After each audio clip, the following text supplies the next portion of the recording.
Let me tell you how I left Uganda with fake pregnancy, only 15,000 Ugandan shillings and pure faith. No money, no plan, just confidence. When I tell you that confidence is the best attire that someone can ever have, believe me. And also the grace of God. Now the story begins. I used to see planes flying over the house, and I used to say, God, one day it will be me. One day those planes over there, they will carry me someday. But I didn't know when. So my journey was 3 a.m. I traveled 7 hours from Mbale to the airport. And I couldn't sleep. I set like 7 alarms so that I don't miss my plane.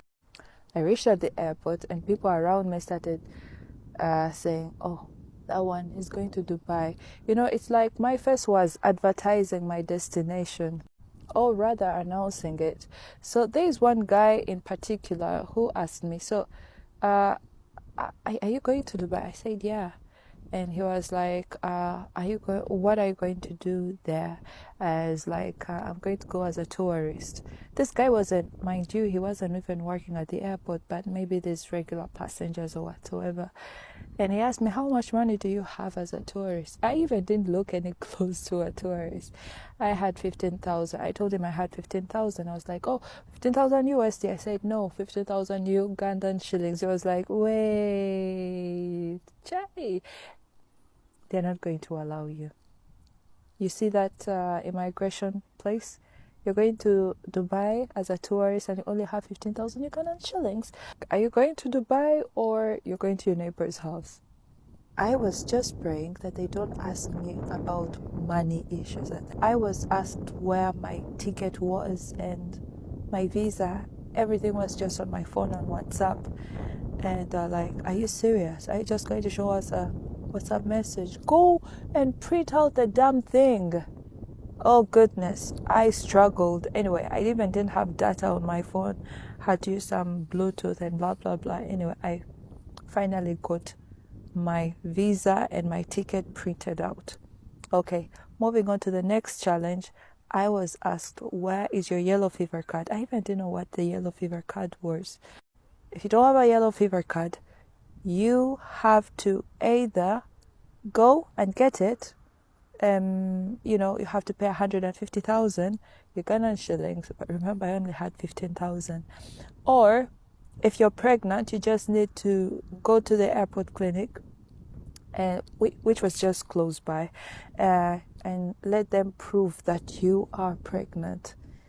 I chose the easier option. I told them I'm pregnant. I looked at the 15K that I had. I looked at my destiny.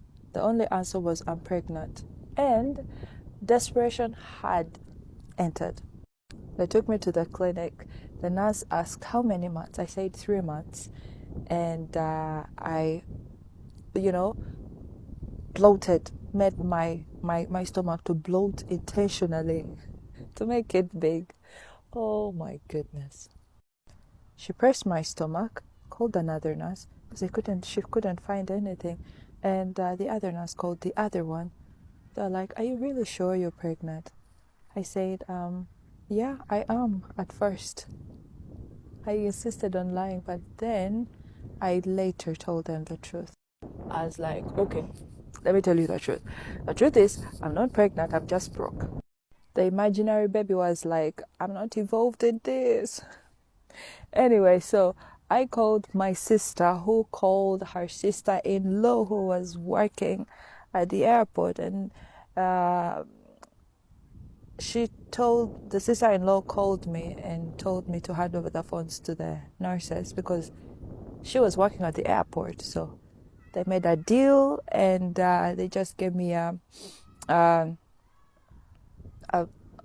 yellow card, a yellow fever card, on condition that she was going to pay them the next day, Yeah.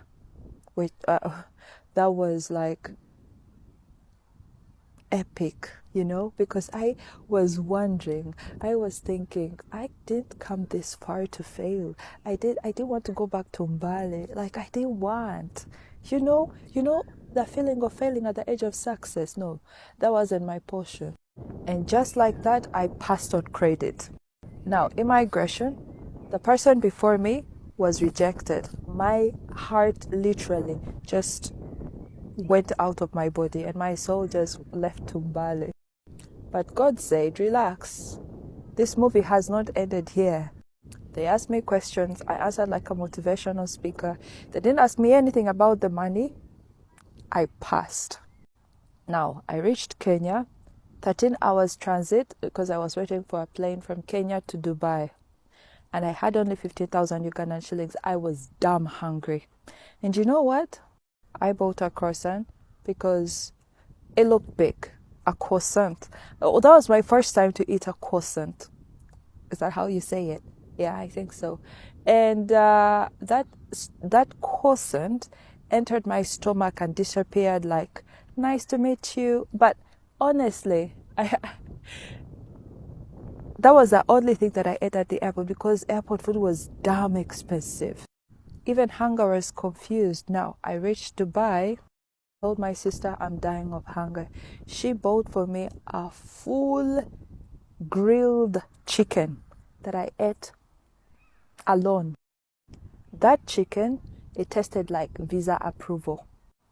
And I learned a lesson that sometimes you don't move forward because you're ready, but you move forward because you refuse to go back. I refuse to go back where I came from. No money, no pregnancy, but God said, board the flight. So that was my story from Uganda airport to Dubai. The question is, would you fake the pregnancy or go back home? I'll see you in my next story. Bye.